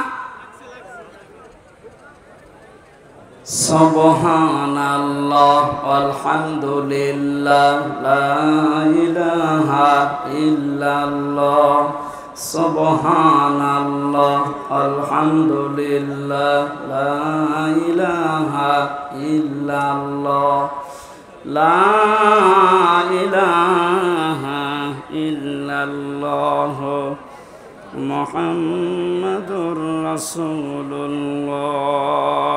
সুবহানাল্লাহ, আলহামদুলিল্লাহ, লা ইলাহা ইল্লাল্লাহ, সুবহানাল্লাহ। আপনারা বসেন ভাই, যারা দিতে চায় দিতে থাক, আপনারা বসেন। আপনার টাকা যদি কোরআন প্রচারে, কোরআন প্রসারে যদি খরচ না হয়, তো কোথায় খরচ করবেন আপনি বলেন? যা খাচ্ছেন ওগুলো পায়খানা করে নষ্ট করছেন, আর এইটা জান্নাতে আপনার বিল্ডিং তৈরি হবে। যতটুকু সামর্থ্য আছে, যদি 5 টাকা দেওয়ার ক্ষমতা থাকে 5 টাকা দিয়ে যাবেন। বাড়ি যাওয়ার ভাড়া রেখে আজকে সব দিয়ে যান। সুবহানাল্লাহ, আলহামদুলিল্লাহ, লা ইলাহা ইল্লাল্লাহ, সুবহানাল্লাহ, আলহামদুলিল্লাহ। এই এলাকায় মাহফিল আছে আমার এখন নেই, আশপাশে কোন জায়গায় আছে? এরপরে যে সমস্ত আয়াতগুলো আল্লাহ দিয়েছেন, এ তো খালি অর্থ বললে কিছু বুঝবেন না, তো প্রত্যেকটা আয়াত ব্যাখ্যামূলক। একটু বসেন বসেন বসেন, তাড়াতাড়ি করেন, 3 মিনিট হয়ে গেছে কিন্তু। আরে তোমার কি আমার কি মাথা খারাপ? সুবহানাল্লাহ, আলহামদুলিল্লাহ, লা ইলাহা ইল্লাল্লাহ, সুবহানাল্লাহ, আলহামদুলিল্লাহ, লা ইলাহা ইল্লাল্লাহ, লা ইলাহা ইল্লাল্লাহ, মুহাম্মাদুর রাসূলুল্লাহ। রেখো না মনেতে ভয়, বান্দা খোদার, দূর হয়ে যাবে বাধা সব।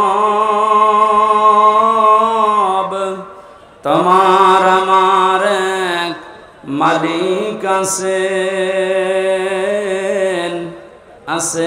আমাদের রব, আছেন আমাদের রব।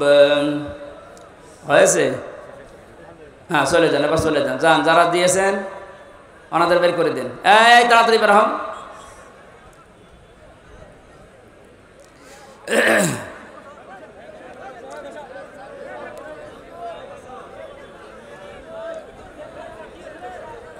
আল্লাহুম্মা সাল্লি আলা মুহাম্মাদ ওয়া আলিহি ওয়া সাহবিহি ওয়া বারিক ওয়া সাল্লিম। বসেন বসেন, তাড়াতাড়ি বসেন।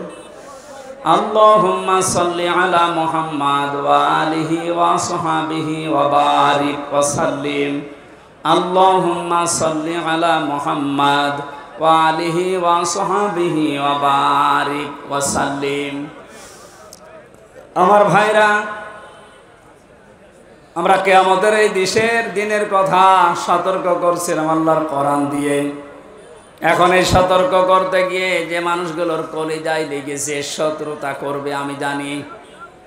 কোরআনের কথা বলার কারণেই তো গতকাল একজনের উপরে হামলা হয়েছে রাজশাহীতে। সাপাহার কোন অপরাধে আপনি তার জীবনটা এভাবে নষ্ট করে দিলেন? সতর্ক করছি এই কারণে, ওয়ামা সাবাকুম মিন মুসিবাতিন ফাবিইযনিল্লাহ। আমরা যারা কোরআন দিয়ে সতর্ক করি, কোরআনের পথে মানুষকে ডাকি, কসম আল্লাহর, এই সূরা তাগাবুনের 11 নম্বর আয়াত আমরা 100% বিশ্বাস করি। কান খাড়া করে শোনেন, এই পৃথিবীর জালেম এবং মুনাফিকেরা আপনারা যতই ষড়যন্ত্র করেন, আমরা বিশ্বাস করে নিয়েছি যে মুসিবত, যে বিপদ আপদ, এগুলো সব আল্লাহ আগেই লিখে রেখেছেন। এই কারণে আসতেছে। যেহেতু দুনিয়া আমাদের শেষ না, আমাদের আরেকটা টার্গেট আছে, আখিরাত। কি বললাম? ইয়াউমা ইয়াজমাউকুম লিয়াউমিল জামি'i যালিকা ইয়াউমুত তাগাবুন। আল্লাহ পাক বলেন, এরপরে যে জগৎ শুরু হবে কিয়ামতের, এই জগতে আসল হার জিত আরম্ভ হবে। সুতরাং আমরা ওই হার জিত চাই যেখানে সফল হলে আসল সফলতা, যেখানে বিফল হলে আসল বিফলতা। এই জন্য আমরা সফল হওয়ার জন্য এই পথে এসেছি। সতর্ক করছি কোরআন দিয়ে, আপনি যদি উল্টাপাল্টা ধারণা আমার প্রতি রাখেন যে এর ক্ষতি করব, আমি বিশ্বাস করে নিয়েছি এইটাও লেখা ছিল। কথা বলেন না কেন? কোরআনে কারিমে সূরা হাদীদের ভেতরে আছে, আল্লাহ রাব্বুল আলামিন বলেন, মা আসাবা মিন মুসিবাতিন ফিল আরদি ওয়ালা ফি আনফুসিকুম ইল্লা ফি কিতাবিম মিন ক্বাবলি আন নাবরাহা ইন্না যালিকা আলাল্লাহি ইয়াসির। এই ভালো করে মিলাবেন। আমি যখনই কোরআন পড়ি আয়াতের ব্যাখ্যায় যায় তখন দেখি আমার মনে হয় ১৫০০ বছর আগে না এই মাত্র বাংলাদেশ দেখি আল্লাহ আয়াতটা নাযিল করলো। আপনি মিলান তো দেখি, মা আসাবাকুম মিন মুসিবাতিন ফিল আরদি, যে সমস্ত মুসিবত বিপদ আপদ আনন্দের বিষয় যাই বলেন দুনিয়াতে আসে, তোমাদের উপরে আসে, এগুলো সব আমি আগে থেকে আমার কিতাবে লিপিবদ্ধ করে রেখেছি। আর এটা আমি আল্লাহর জন্য একেবারেই সহজ। এই জন্য মুমিনদের জীবনে যদি বিপদ আসে, যদি ধৈর্য ধারণ করতে পারে, আখেরাতে তার পুঁজি তৈরি হয়। আর এই ধৈর্যের কারণে তার জীবনের অপরাধগুলো আল্লাহ মাফ করে দেয়। কিন্তু এই বিপদ আপদ যাদের কারণে তৈরি হয়, এই জালেমগুলোর দুইটা ক্ষতি। এক নাম্বার, ওদের দুনিয়ার জীবনে ধ্বংস ছাড়া আর কিছু নেই।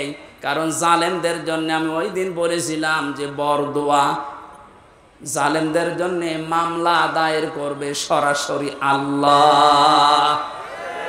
এ বাংলাদেশে চলো জালেম ছিলেন, আপনি নিজে তো জানেন যে আপনি জালেম কিনা। আপনি জালেম যারা ছিল তারা আল্লাহর মামলার আসামি। আল্লাহর মামলার আসামিদের দুনিয়া আখিরাত তো শেষই। কথা বলেন না কেন?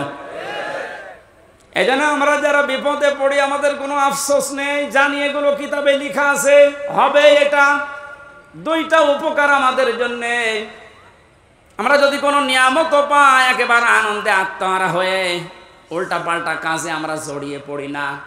আজ দুনিয়াদার যারা দেখতে পেলাম এই 5 তারিখ থেকে এই 31 তারিখ পর্যন্ত, আখেরাতের টার্গেট যাদের নেই, কিতাবে যাদের বিশ্বাস নেই, এই মানুষগুলো 5 তারিখ থেকে 31 তারিখ পর্যন্ত বিজয় একটা পাওয়ার পর পরে তারা লুটপাট আরম্ভ করে দিয়েছে। তাদের পূর্বের চরিত্র আবার মনে হচ্ছে ফিরে এসেছে। কিন্তু কোরআনে কারিম জানাচ্ছে, লিকাইলা তাসাউ আলা মা ফাতাকুম ওয়ালা তাফরাহু বিমা আতাকুম আল্লাহু লা ইউহিব্বু কুল্লা মুখতালিন ফাখুর। আমি তোমাদের উপরে বিপদ দেই এই কারণে, আনন্দ দেই এই কারণে যে বেশি নিয়ামত পাওয়ার পরে আবার এরকম মনে করবা না যে যা আর দুনিয়ায় চিন্তা নেই, যা পাবো তাই খাবো না। আবার বিপদে পড়লে হাই হতাশ করবা না। বেশি আনন্দিত হওয়া যাবে না, আবার দুঃখে মন ভারাক্রান্ত করে থাকা যাবে না। মুমিন যারা তাদেরকে কোনোদিন হতাশা পেড়ে বসে না। মুমিন যারা, যাদের ভেতরে আল্লাহর পরকালের বিশ্বাস আছে, ওরা সব সময় এক। এর বাস্তবতা আপনি এখন লক্ষ্য করছেন আমিরে জামাতের কথায়, তার অ্যাক্টিভিটিস আপনি দেখতে পাচ্ছেন না। লোকটা বিপদও যেরকম ছিল, এই আনন্দও সেরকমই আছে। 5 থেকে 31 তারিখ পর্যন্ত এই 25 দিনের ভেতরে তার মুখে একবারও শুনেছেন যে এত অত্যাচারিত হয়েছে এবং ঠিক ওই রকম করে আপনারা শুরু করেন, বলিস একবার? আপনি তো তার মতো অত বিপদে পড়েননি। সে জেলে আছে, শুধু জেলে না, এরপরেও তার ছেলে জেলখানায়, তার স্ত্রী অসুস্থ, তার অনুসারী অনকম, তার সহযাত্রী সহযোদ্ধা যারা সব পালিয়ে পালিয়ে আছে, অধিকাংশগুলোই যে মানুষগুলো আছে জেলখানায়। এরপরেও মানুষের ভেতরে দেখলাম কোনো টেনশন নেই, চিন্তা নেই। আল্লাহ রাব্বুল আলামিন জানিয়েছেন, হে নবী, এ মানুষগুলোকে বসেন, এক জায়গায় বসেন।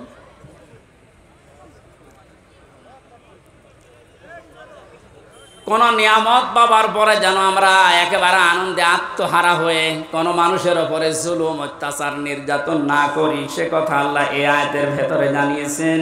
কারণ আল্লাহ পাক অহংকারী এবং ফখর করে যারা চলে, এই মানুষগুলোকে কোনোদিন ভালোবাসেন নাই, বাসবেনও না। বলেন নাউজুবিল্লাহ। আমি সেদিন মান্দায় বলেছিলাম, ওই ময়দানে ভালো করে শুনবেন, পৃথিবীর ময়দানে সবচাইতে আমার কাছে ভয়ঙ্কর আয়াত এই 6666টি আয়াতের ভেতর এইটা মনে হয়। সূরা শূরার এই 42 নম্বর আয়াতটা আল্লাহ পাক বলেন, ইন্নামাস সাবিলু আলাল্লাযিনা ইয়াজলিমুনান নাস। অবশ্যই আমি আল্লাহ মামলা দায়ের করব, আমি নিজে অভিযোগ গঠন করব তাদের বিরুদ্ধে, দুনিয়ায় মানুষ হয়ে যারা মানুষের উপরে জুলুম করেছো।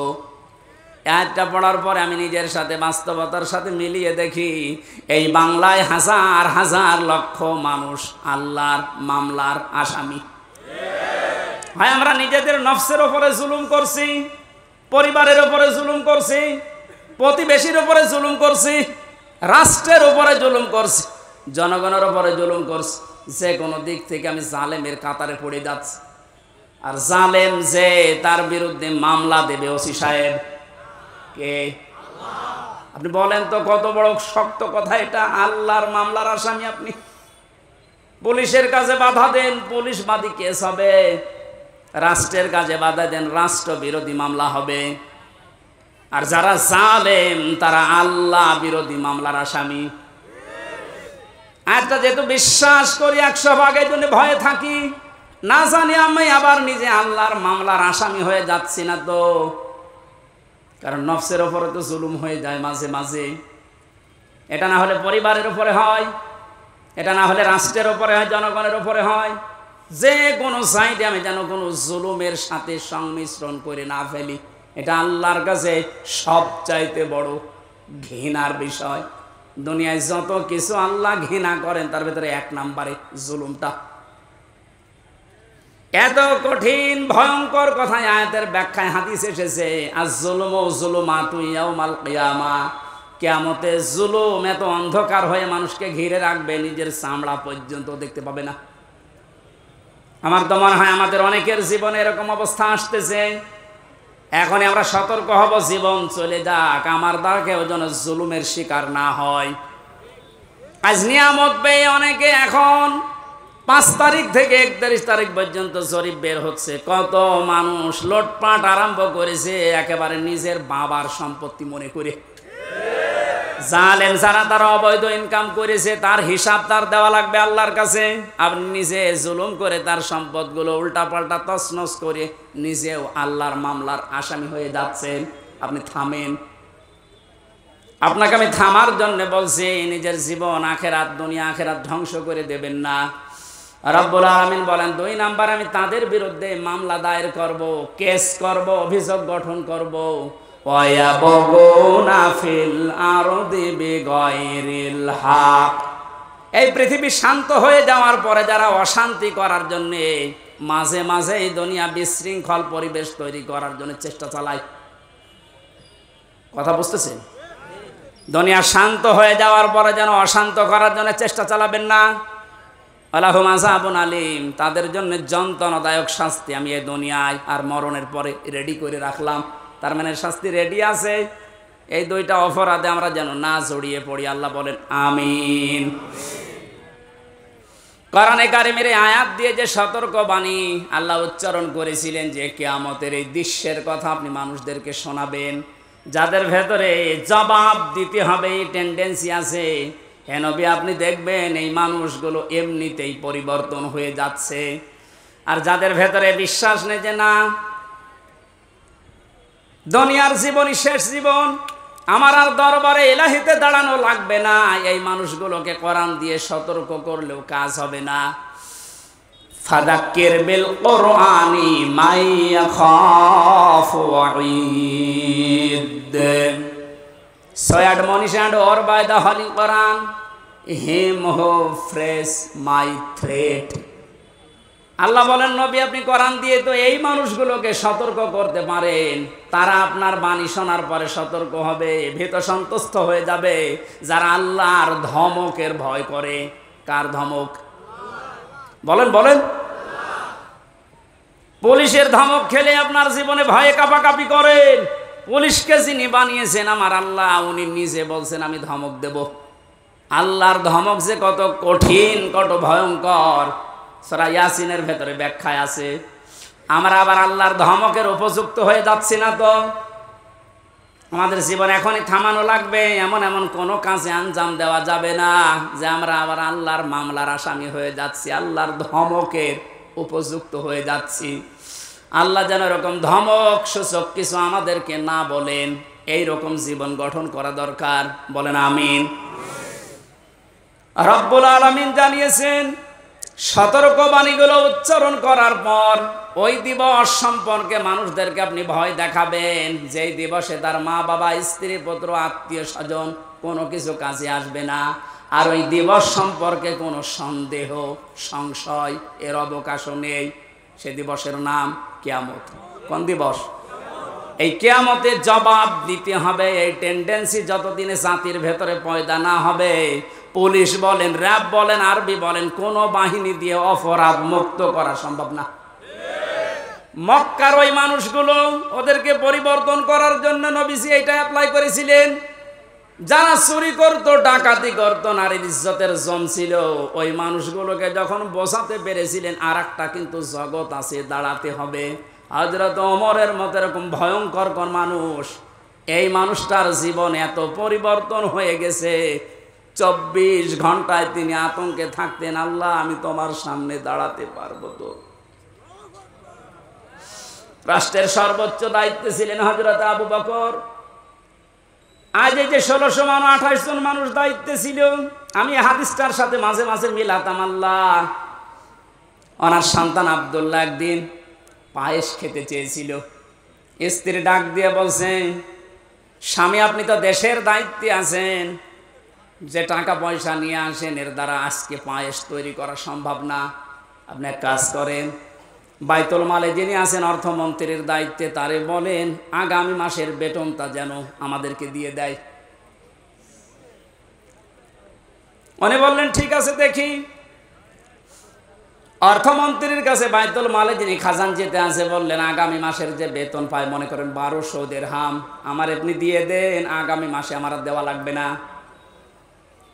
অর্থমন্ত্রী ওই রকম ছিলেন, ডাক দিয়ে বলে প্রধানমন্ত্রী আপনি যে আগামী 1 মাস বাঁচবেন এইটা একটা লিখিত দেন। আমাদের দেশে যারা দায়িত্ব ছিল, এটা কি যিনি দায়িত্ব ছিল প্রধান, তাকে বলার ক্ষমতা ছিল? এইরকম বলার ক্ষমতা যখন তৈরি হবে তখন সবাই আমরা এক হয়ে যাব। ওই রকম একটা দেশ চাই যে সবাই থাকবে জবাবদিহির ভেতরে। মানে যাই বলেছে অর্থমন্ত্রী যে আপনি 1 মাসের বেতন নিতে চান অগ্রিম, লিখে দেন যে আপনি 1 মাস বাঁচবেন, তারপরে বেতন দেব। মানে বলছে ঠিক আছে, বেতন লাগবে না। স্ত্রীর কাছে গিয়ে বলছে, স্ত্রী হবে না, আমার এই শর্ত দিয়েছে, কিন্তু আমার তো কোনো গ্যারান্টি নেই। স্ত্রী আর কথা জবাব দিতে পারে নাই। 15 দিন পর পায়েস রান্না করে দুপুর বেলা দিয়েছে, উনি খাওয়া বন্ধ করে দিলেন। ডাক দিয়ে বলেন স্ত্রী দাঁড়াও, আমি তো আগাম বেতন নিয়ে আসি নাই, যা প্রতি মাসে মাসে দেয় ওইটাই দিয়েছি, কোথায় পেলে? স্ত্রী উম্মে রোমানা ডাক দিয়ে বলে স্বামী আমার, আপনাকে আমি বলেছিলাম আপনি পারেন নাই, কিন্তু আপনার উপর আমার কোনো রাগ নেই। যেই টাকা আপনি আমাকে হাত খরচের জন্য দেন প্রতি মাসে মাসে, ওখান থেকে আমি 1 মুঠা করে চাল, আটা যাই বলেন তুলে রাখতাম। 15 দিনে প্রায় 2 কেজি হয়ে গেছে। এটা আমি পাশের বাড়িতে বিক্রি করে এই পায়েস রান্না করেছি। হযরতে আবু বকর সিদ্দিক সন্তান আব্দুল্লাহ খাবার খাচ্ছিলেন। আব্দুল্লাহকে ডাক দিয়ে বললেন তাড়াতাড়ি খেয়ে শেষ করো। ছেলেটার হাত ধরে নিয়ে গেলেন বাইতুল মালে। অর্থ মন্ত্রণালয়ের দায়িত্বে যিনি আছেন খাজানচি অর্থমন্ত্রী বললেন ভাই, আগামী মাস থেকে অন্তত 1200 টাকার জায়গায় আমার 1000 টাকা করে বেতন দেবেন। কারণ আমি যা দেখলাম 1000 টাকা হলো আমার সংসার চলে যাচ্ছে, ওই 200 টাকা থাকলে আমার জনগণের কাজ হবে। কি টেন্ডেন্সি তৈরি করেছিলেন তারা বলেন তো? তারাও তো আমার মতোই মানুষ ছিল, আমরা পারি না কেন? এই যে জবাব দিতে হবে আমার মালিকের সামনে দাঁড়িয়ে, এটা যতক্ষণ পর্যন্ত 100 ভাগ আপনি বিশ্বাস না করবেন, আপনার দাড়ি লম্বা হতে পারে দরবেশের মতো, আপনার জুব্বা লম্বা হতে পারে, 14 বার হজ করতে পারেন, কিন্তু আপনার জীবন পরিবর্তন হবে না। আপনার জীবনকে আপনি পরিচ্ছন্ন করতে পারবেন না। নওগাঁবাসী, আমি আমার ইমান থেকে কথা বলছি, যতটুকু আমি মানতে পারবো বলে বিশ্বাস করি আমি ততটুকুই বলছি। আমরা যেন এই রকম চরিত্র অর্জন করতে পারি কোরআন কেন্দ্রিক, বলেন আমিন। ফারিকুম ফিল জান্নাতি ওয়া ফারিকুম ফিস সাঈর। সর্বশেষ আল্লাহ যখন শেষ করে দেবেন বিচার আচার, এক দলকে জাহান্নামে পাঠিয়ে দেবেন, এক দলকে জান্নাতে পাঠিয়ে দেবেন, এইটাই ফাইনাল, এই শেষ। আমরা যেন যে কোনো এক দলে যেতে পারি তা না। এই যে ফারিকুম ফিল জান্নাহ, আল্লাহর বানানো যে বাগান জান্নাত, এইটাই আমার জীবনের আসল টার্গেট বানানো দরকার। এখানে না যাওয়া পর্যন্ত আমার কোনো বিশ্রাম নেই, কারণ আসল জীবনের সফলতা কিন্তু এই বাগানটা। ফামান যুহজিহা আনিন নার ওয়া উদখিলাল জান্নাতা ফাকাদ ফাজ। আল্লাহ বলেন ওই লোকটার জীবন তো সফল, যাকে বিচার আচার করার পরে আমি আল্লাহ জাহান্নাম থেকে মুক্তি দিয়ে জান্নাতি বলে ঘোষণা দিয়ে দেব, এই লোকটা সফল। সুতরাং ওই জায়গায় পৌঁছানোর আগে আমাদের জীবনের আসল ফাইনাল খেলা নেই, ওইটাই আসল ফাইনাল খেলা, চূড়ান্ত ওই খেলায় যেন আমরা জিততে পারি। আমাল হায়াতুদ দুনিয়া ইল্লা মাতাউল গুরুর। পৃথিবীর মানুষ বারবার বলছি, শোনো, দুনিয়ার জীবনটা কিন্তু খেলাধুলা, রং তামাশা। আল্লাহ আমাদেরকে এটা বোঝার তৌফিক দিন, আমিন। বারাকাল্লাহু লানা ওয়া লাকুম ফিল কোরআনিল আযীম, আল্লাহুম্মা আমিন। লা ইলাহা ইল্লা আনতা সুবহানাকা ইন্নী কুনতু মিনাজ জালিমিন। লা ইলাহা ইল্লা আনতা সুবহানাকা ইন্নী কুনতু মিনাজ জালিমিন।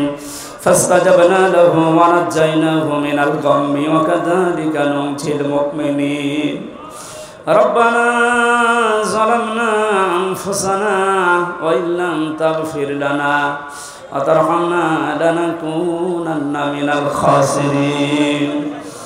রব্বুল আলামিন, সারা জীবন অপরাধ করে জীবনটা নষ্ট করে ফেলেছি। হাত উঠে কথা বলবো ভয় করে, লজ্জা করে।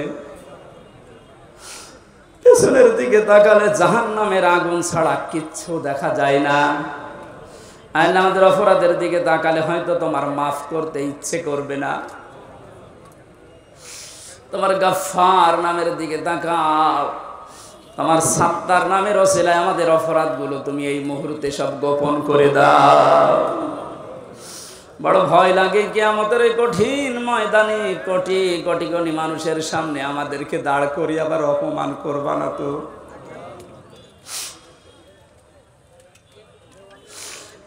মাথা নিচু করেন, চক্ষু বন্ধ করেন। আল্লাহ আদালতে দাঁড়িয়ে 25-30 জন মানুষের সামনে লজ্জাবোধ করতো নিজেকে। তারপর অপরাধ না করার কারণে, অপরাধ না করেও দুনিয়ার মানুষের আদালতে মাত্র 25-30-40 জন মানুষের সামনেই নিজেকে বড় অসহায়, ঘৃণিত, লজ্জিত মনে হতো। কিয়ামত 100 ভাগ আমরা বিশ্বাস করি দাঁড়াতে হবে তোমার সামনে, কোটি কোটি মানুষের সামনে। আমাদের অপরাধের ফেরেশতা তুলে ধরে যেন অপমান করো না। তোমার ওই সাত্তার নামের খাতিরে আল্লাহ সবার অপরাধগুলো তুমি গোপন করে দাও। এ মাহফিলের আয়োজন করতে গিয়ে যারা শ্রম দিয়েছে, এদের শ্রমগুলো কোরআনের ইজ্জতে মঞ্জুর করো। আল্লাহ তাআলা মা বোনদেরকে মঞ্জুর করো, তাদের রোগ শোক থেকে বাঁচাও। আল্লাহ তাআলা কিছু দুষ্ট মানুষের জন্য আজ প্রশাসনের, বিশেষ করে পুলিশ ভাইদের উপরে অনেক মানুষের রাগ এখনো যায়নি। যে দুষ্ট মানুষগুলোর কারণে এই মানুষগুলোর উপরে এখনো মানুষের ধারণা খারাপ হয়ে আছে। আল্লাহ দুষ্ট মানুষদেরকে তুমি শাস্তিতে নিয়ে যাও। বাংলার প্রশাসন যারা, আল্লাহ স্বাভাবিক অবস্থায় আবার ফিরিয়ে দাও। নিজেদের মা বাবা, আত্মীয় স্বজন, স্ত্রী পুত্র ছেড়ে দিয়ে যারা বাংলার বিভিন্ন প্রান্তে দেশ এবং দেশের দায়িত্ব পালন করে, এদের পুরা দায়িত্বটা তুমি ইবাদত হিসাবে কবুল করে নাও। আমাদের সবার শরীরকে তুমি সুস্থ রাখো, নিরাপদে রাখো, যত রকমের ষড়যন্ত্র সব তুমি নস্যাৎ করে দাও। আগামীর এই বাংলাদেশে তোমার আইন দিয়ে চলছে, এটি দেখার পরে মরণ তুমি আমাদেরকে দিও আল্লাহ। বারাকাল্লাহু লানা ওয়া লাকুম ফিল কোরআনিল আযীম। আলহামদুলিল্লাহি রাব্বিল আলামিন।